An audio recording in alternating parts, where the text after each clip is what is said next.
జగన్ దూకుడుకు ఏమాత్రం బ్రేక్ పడేలా లేదు. ఇప్పటికే 11 మంది నియోజకవర్గాల్లో 11 మందిని మార్పులు చేర్పులు, అది దాదాపు ఎంతవరకు వెళ్తుంది అనేది. అయితే కార్యకర్తల మనోభావాలను, కార్యకర్తల నిర్ణయాలను ఏమాత్రం పట్టించుకోకుండా జగన్మోహన్ రెడ్డి గారు నిర్ణయాలు తీసుకుంటున్నారా, అంటే పార్టీని సెట్ చేయాల్సింది పోయి ఇబ్బందుల్లోకి నెట్టేస్తున్నారా? ఈ ప్రచారం అయితే జరుగుతుంది. ఇది మంచిగా చెడుక, ఇదే అంశం మీద చర్చించే ప్రయత్నం చేద్దాం. సార్, ఒక రకంగా చాలా చోట్ల కార్యకర్తల నుంచి మేము నాయకులు వేరు, కార్యకర్తలు వేరు, జగనన్నకి మేము అండగా ఉంటామని చెప్తున్న వాళ్ళు ఉన్నారు. అదే నేపథ్యంలో కనీసం మా నిర్ణయాన్ని కూడా పట్టించుకోవట్లేదు, ఆయనకి ఇష్టం వచ్చినట్టు నాయకులను మార్చేస్తున్నారు అనే తిరుగుబాటు కూడా మొదలైంది. ఇలాగే వదిలేస్తే ఇది ఎక్కడి వరకు వెళ్తుంది?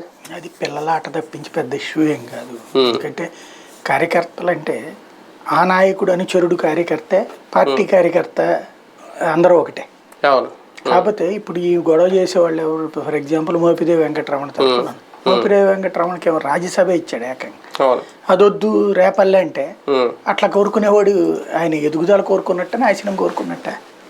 అట్టంటోడు మనోభావాన్ని ఇప్పుడు ఏం చేయాలా? ఫర్ ఎగ్జాంపుల్ బాలినేని శ్రీనివాసరెడ్డి కార్యకర్త ఉంటాడు, ఆయన అభిమాని అయిన వైఎస్ఆర్ కాంగ్రెస్ పార్టీకి. వాళ్ళ దృష్టిలో బాలినేనే అక్కడ ఉండాలని కోరుకుంటారు. లేకపోతే కనుక ఆళ్ళ రామకృష్ణారెడ్డి అభిమాని ఉంటాడు, వాళ్ళు వాళ్ళ దృష్టిలో అక్కడే ఉండాలని కోరుకుంటాడు. ఇంకా వీళ్ళ మనోభావాల కోసం అయితే ఏం చేయాలి? జగన్ పార్టీ మూసేసుకుని ఇంటికి వెళ్ళిపోవాలన్నా? పార్టీని బాగు జగన్మోహన్ రెడ్డి పార్టీని మూసేయడానికి మారుస్తాడా, పార్టీని బాగు చేయడానికి మారుస్తాడా? ప్రాక్టికల్ గా ఇంకా ఎదగడానికే చేసుకుంటాడు కదా. పార్టీకి సంబంధించిన నష్టాన్ని భర్తీ చేయడానికి చేసేది. అంటే ఉద్దేశం అదే ఉంటది, కానీ జరగబోయే నష్టాన్ని అంచనా వేయలేకపోతున్నారేమో. వీళ్ళకేం తెలుసు అంట? వీళ్ళందరికీ అంచనాలు వేసేసి ఏం తెలుస్తారంట?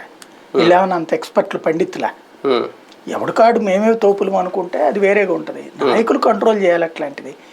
బేసిక్గా ఒకటి ఖచ్చితంగా సంఘర్షణ వాతావరణం ఉంటుంది ఏ పార్టీలోనైనా సరే. మార్పులు చేర్పులు చేసేటప్పుడు, కొత్త నీరు వచ్చేటప్పుడు పాత నీరుకి మధ్యన సంఘర్షణ అనేది ఉంటుంది. దాంట్లో కార్యకర్తల పేరుతో ఇప్పుడు ఎంకరేజ్ చేస్తారు తెలుగుదేశం పార్టీ. కానీ ఇప్పుడు ఫర్ ఎగ్జాంపుల్ మొన్న వైఎస్ఆర్ కాంగ్రెస్ పార్టీ 4 సస్పెండ్ చేసింది. ఎందుకు? వాళ్ళు ఓట్లు ఎమ్మెల్సీ ఎలక్షన్లో అట్టేశారని. ఇప్పుడు వాళ్ళందరూ ఏమనుకున్నారు? అప్పుడు ఇంకేముంది, మా వాళ్ళకి తెలుగుదేశంలో సూపర్ భవిష్యత్తు అనుకున్నారు. శ్రీదేవికి ఏ భవిష్యత్తు ఇస్తున్నారు? ఇప్పుడు సీటే లేదు. అతని పేరేంటి, మేకపాటికి సీటే లేదు. ఈవెన్ ఆనంకి సోమిరెడ్డి నియోజకవర్గంలో ఆనం నియోజకవర్గంలో సోమిరెడ్డిని చేయమని చెప్తున్నారు. లేదంటే సోమిరెడ్డి నియోజకవర్గం నుంచి ఆనంని చేసి సోమిరెడ్డిని తీసుకెళ్లి ఎంపీగా చేయమంటున్నారు. ఇది మనం చెప్పట్లా, వాళ్ళ సొంత కరపత్రిక అయినటువంటి ఆంధ్రజ్యోతినే చెప్పుకొస్తుంది. కాబట్టి అంటే ఇప్పుడు వాళ్ళందరి కార్యకర్తలకి, వాళ్ళకి ఏ మనోభావాలు ఉండవా? అసంతృప్తి ఉండదా? కాబట్టి రాజకీయం అనేటువంటిది స్థిరత్వంగా ఉండటం అనేటువంటిది సాధ్యం కాదు. జాతీయ పార్టీల్లోనే ఎంత సంఘర్షణ ఉంది. మన కాంగ్రెస్ పార్టీ సీట్లు ఇచ్చేటప్పుడు, టికెట్లు ఇచ్చేటప్పుడు బీఆర్ఎస్కి అంత మాత్రం ఇప్పుడు కాంగ్రెస్ పార్టీ గెలిచిందంటే బీఆర్ఎస్ కార్యకర్తల మనోభావాలను దెబ్బతిన్నట్టు, లేకపోతే బీఆర్ఎస్ ఓడిపోయిందంటే కాంగ్రెస్ కార్యకర్తల మనోభావాలను సక్సెస్ అయినట్ట. కార్యకర్తలు అనేటువంటి వాళ్ళు పార్టీ బేస్డ్ గానా లేకపోతే వ్యక్తి బేస్డ్ గా? కానీ ప్రత్యక్ష ఎన్నికల్లో పోటీ పడే నాయకులకి స్థాన చలనాలు అనేవి ఇబ్బంది కలిగించే అంశాలు కదా. ఒక రాజకీయ నాయకుడు ఎక్కడి నుంచైనా పోటీ చేసేసి గెలిచేయడం అనేది అంత ఈజీగా జరిగిపోయే పనే. అది ప్రాంతీయ పార్టీలో తప్పదు. ఈవెన్ జాతీయ పార్టీలోనైనా ఉంటది. జాతీయ పార్టీలో ఉండొచ్చు, ప్రాంతీయ పార్టీలో ఎలా సాధ్యం అవుతుంది? ఇప్పుడు ఎక్కడ ఎందుకు, అతని పేరేంటి, మన కాసు మహేష్ వాళ్ళ నాన్న ఎక్కడ, సుదీర్ఘకాలం పాటు నర్సరావుపేట. మరి ఆయన ఎందుకు వచ్చి సత్యనపల్లి చేశాడు? కోడెల శివప్రసాద్ నర్సరావుపేటే కదా, ఎందుకు సత్యనపల్లి చేశాడు బేసిక్ గా?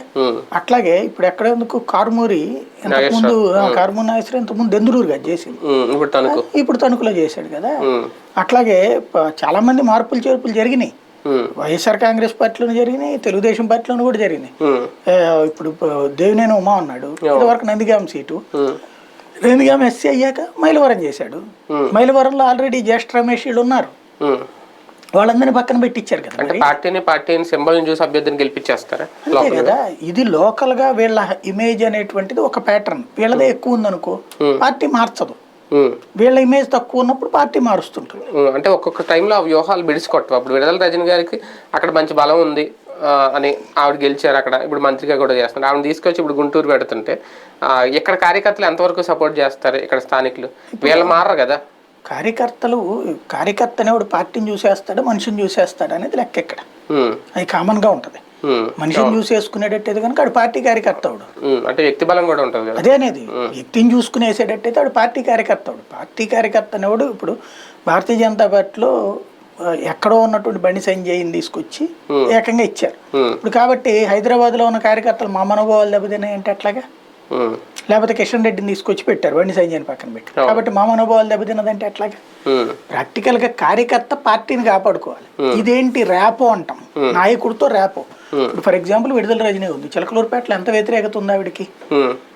ఓ పక్కన ముస్లిం అతను ఒక అతను టికెట్ ఆశిస్తున్నాడు, అతను రచ్చ చేస్తున్నాడు అక్కడ.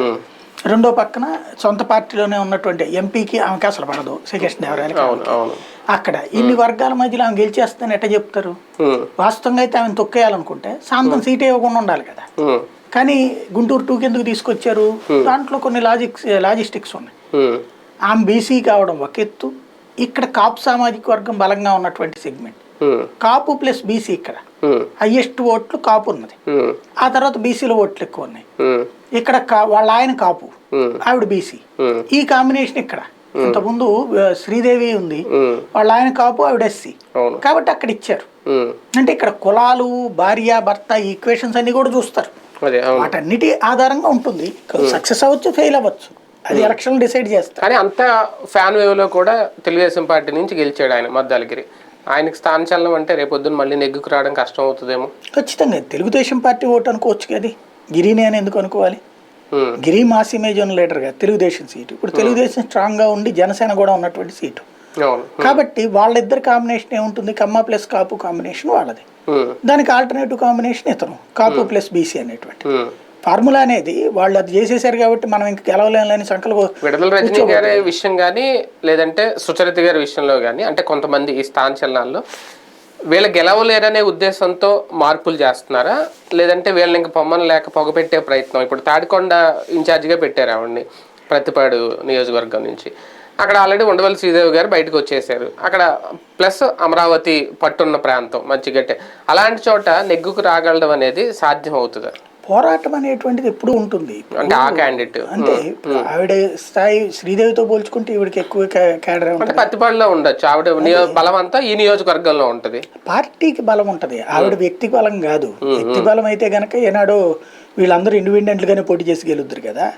సొంతగా వెనకాల ఉంటారు, 1000 మంది కార్యకర్తలు ఉంటారు. ఈ 1000 మంది అక్కడ కూడా వచ్చి పనిచేస్తారుగా. వీడు ఎక్కడ పోటీ చేసినా సరే అక్కడ ఉన్నటువంటి వైసీపీ కార్యకర్తలు కూడా తోడు ఉంటారుగా. ఇప్పుడు శ్రీదేవి పట్టించుకోలేదు కార్యకర్తలను ఎప్పుడు, ఈవిడైతే పట్టించుకునే అలవాటు ఉంది కదా, ఇవ్వచ్చు కదా. ఆ విధంగా ప్రాక్టికల్ గా ఇక్కడ పార్టీని చూసి ఓటేయడం, జగన్ ని చూసి ఓటేయడమే ఉంటది.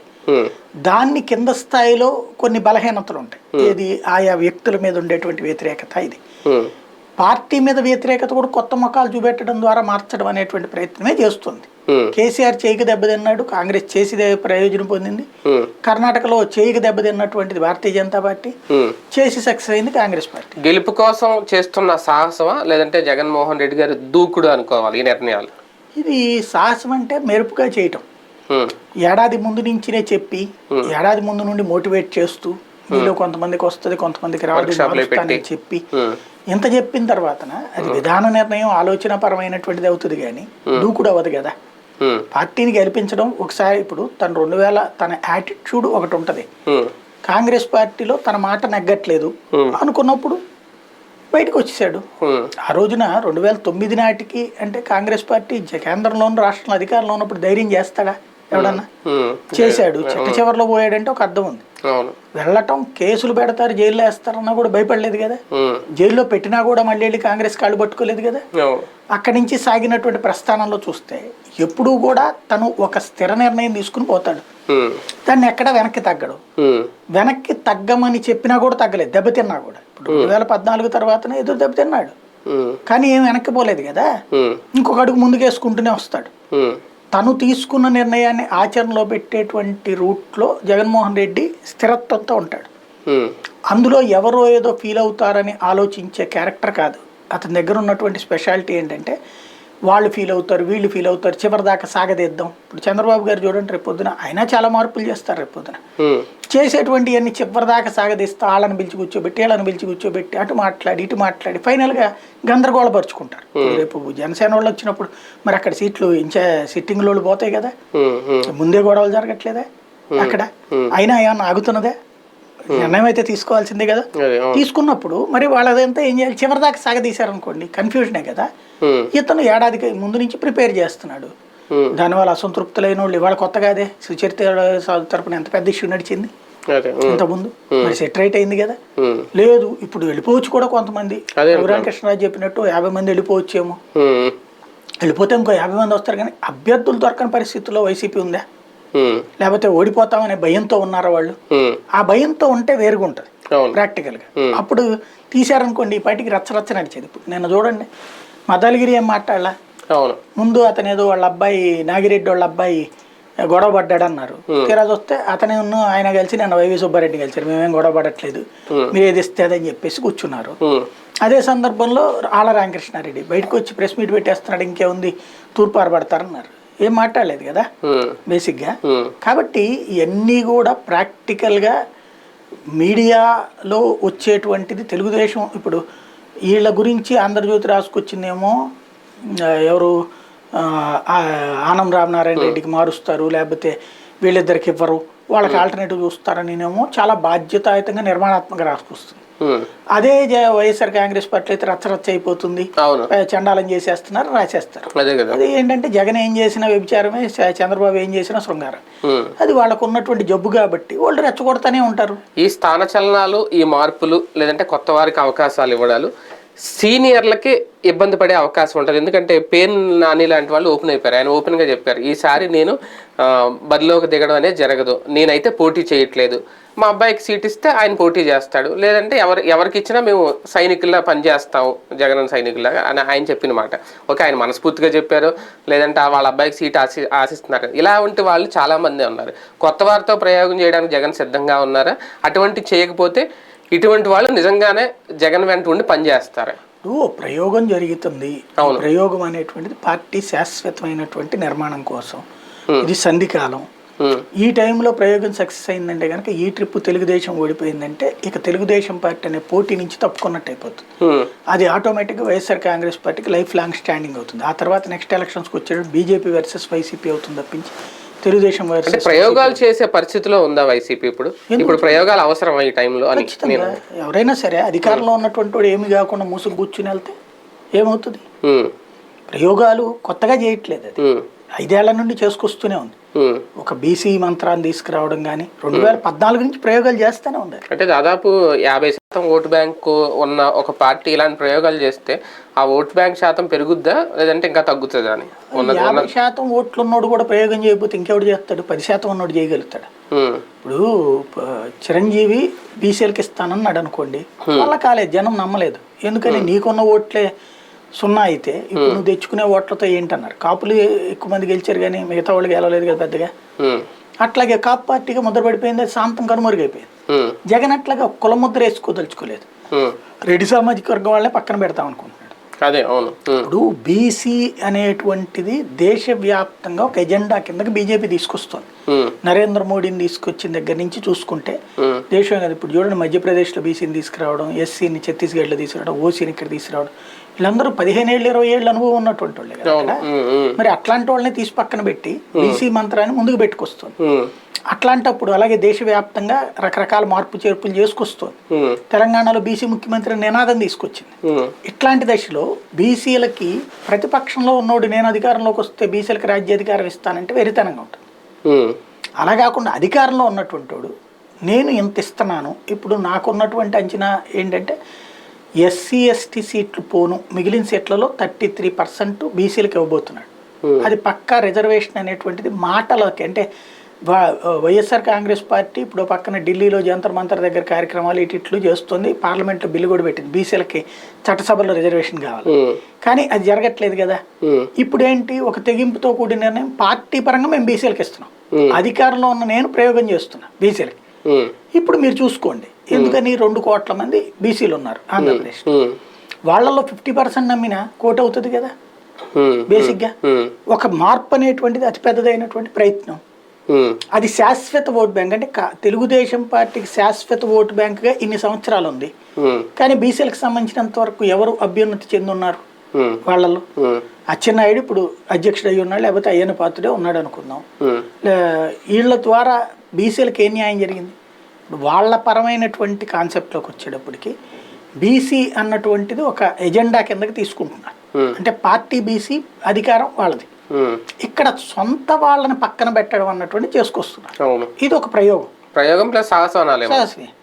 ఆ సాహసం ఇతను మొదటి నుంచి అలవాటే కాబట్టి సక్సెస్ అవుతాడు, ఫెయిల్ అవ్వచ్చు. ప్రత్యర్థి మూలాలను కొట్టడం ఒక ఎత్తు, అంటే బీసీలని తన గొడుగు కింద తీసుకురావడం, బీసీలని, ఎస్సీలని, ఎస్టీలని. అదే టైంలో రెడ్డి, కమ్మ, బ్రాహ్మణ, వైశ్య, క్షత్రియ ఈ సామాజిక వర్గాలన్నింటినీ కూడా తీసుకెళ్లి ప్రతిపక్షం గొడుగు కింద కూర్చోబెట్టినట్టు అవ్వట్లేదా? అట్లయితే కనుక బ్రాహ్మణులకు మిరాసి వ్యవస్థ రద్దు లాంటి నిర్ణయాలు తీసుకోకూడదు, లేకపోతే డబ్బులు పెంచకూడదు జీతాలు. అట్లాగే వైశ్యాస్కి ఆర్య వైశ్య సత్రాలని ప్రభుత్వ చట్టంలో నుంచి బయటికి తీయకూడదు. అవన్నీ చేసుకొచ్చారంటే ఆయా కులాలకి చేసుకొచ్చినట్టే కదా బేసిక్ గా. అట్లాగే రెడ్డికి చేయలేదు పెద్దగా. అంటే ఈ కార్పొరేషన్ లో కులాలు ఇవన్నీ పెట్టినా ఇక్కడ రాజకీయ పదవులు, రాజ్యాంగంలో వీళ్ళకి అవకాశాలు, రాజకీయాలు వీళ్ళకి అవకాశాలు ఆ టాపిక్ కదా, వాటికి దూరం ఎవరికైనా సరే. ఇప్పుడు 100 మంది ఉన్నోడిని వదిలేసి 10 మంది కోసం చూసుకుంటే 100 మందిని వదులుకోవాలా? గతంతో పోలిస్తే తగ్గట్లేదా ప్రాధాన్యత వీళ్ళకి? ఈయన తగ్గించేయట్లేదా? ఖచ్చితంగా చెప్తుంది అదే. గతంలో చేసిన తప్పే ఎందుకు చేయాలి ఆయన? ఇప్పుడు కమ్మ ఒక 6%, రెడ్డి ఒక 7%. వీళ్ళే రాష్ట్రాన్ని పరిపాలిస్తా ఉన్న 70 ఏళ్ళ నుంచి. ప్రజాప్రతినిధులుగా కూడా ఇప్పుడు చూడండి 49 మంది రెడ్లు ఉన్నారు కిందసారి ఆంధ్రప్రదేశ్లో గెలిచింది. అంటే మిగతా వాళ్ళందరూ అసలు 49 అంటే 175 సీట్లో 49 మంది రెడ్లు ఉంటే అన్ని పార్టీలు కలిపితే అంటే ఎంత వెళ్ళిపోయింది వాళ్ళకి? ఇంకా మిగతా వర్గాలు ఎప్పుడు అసలు రాజకీయ జీవితంలో సక్సెస్ అవుతారు? ఎవరివ్వాలి అది? అందరూ అనుకుని ఇవ్వాలి. అందరూ అనుకుంటారా? అధికారం ప్రతిపక్షం 294 నియోజకవర్గాలు ఉన్నప్పుడు కూడా ఈ సమస్య రాలేదు కదా. తెలుగుదేశం ఎందుకు గెలిచింది? మరి అదే కంటిన్యూ చేసుకొచ్చింది కదా. తెలుగుదేశం ఎప్పుడు బీసీలకు అత్యధికంగా ఇచ్చేది. తర్వాత ఎప్పుడైతే విభజిత రాష్ట్రంలో తెలుగుదేశం పార్టీ బీసీ కాన్సెప్ట్ పక్కన పెట్టేసుకుంది, దాని ఇంపాక్ట్ ని జగన్ వాడుకోవాలనుకుంటున్నాడు. ఇప్పుడు తెలుగుదేశానికి ఇదివరకు ఫెచ్చింగ్ ఎన్టీ రామారావు తీసుకొచ్చింది బీసీ, చంద్రబాబు నాయుడు తీసుకొచ్చింది ఎస్సీ మాదిగా. ఈ 2 వర్గాలు విడిపోయిన తర్వాత నష్టమైంది. దాన్ని ఇప్పుడు ఈయన సరి చేసుకునే ప్రక్రియ చేసుకుంటున్నాడు. అంటే అది సక్సెస్ అవుతుందా? జగన్మోహన్ రెడ్డి గారికి సక్సెస్ కోసం చేసే ప్రయత్నం అయితే జనం చూస్తారు. ఆయన ప్రయోగం సక్సెస్ అవుతుందా లేదా అనేది మనం చెప్పలేం, జడ్జిమెంట్ ఇవ్వలేం. దాంట్లో సక్సెస్ కోసమే చేస్తాడు. జనానికి అంగీకరించారనుకోండి బీసీలు, సక్సెస్ అవుతాడు. లేకపోతే ఫెయిల్ అవ్వచ్చు. ఫెయిల్ అయితే ప్రతిపక్షంలో ఎదుర్కోవడానికి సిద్ధంగా ఉన్నట్టేనా ఆయన? ఇంకా కొత్తగా వచ్చే తిరుగుబాటు ఏముంటది? జగన్ గది దించేసి వేరే వాడు ఎవడు రాడు కదా వైఎస్ఆర్ కాంగ్రెస్ పార్టీ అధ్యక్షుడిగా. లేదా వేరే పార్టీ ఎవడన్నా పెడతాడా? అదే కదా, చూద్దాం. జగన్మోహన్ రెడ్డి గారు దూకుడు అనుకోవాలా, లేదంటే దానికి బ్రేక్ ఉంటుందా ఉండదా? ఇంకా మరొక లిస్ట్ ఉంటుంది అంటున్నారు. వరుసగా 2-3 లిస్టులు కూడా విడుదల చేయబోతున్నారు. దాదాపు 60 మందికి పైగానే ఈ మార్పులు ఉంటాయనేది. అదే కనుక జరిగితే ఇలా సామరస్యంగానే ఉంటుందా? ఈయన సక్సెస్కి రేపొద్దున అదే కారణం అవుతుందా, లేదంటే అదే ఫెయిల్యూర్ అవుతుందా? చూద్దాం.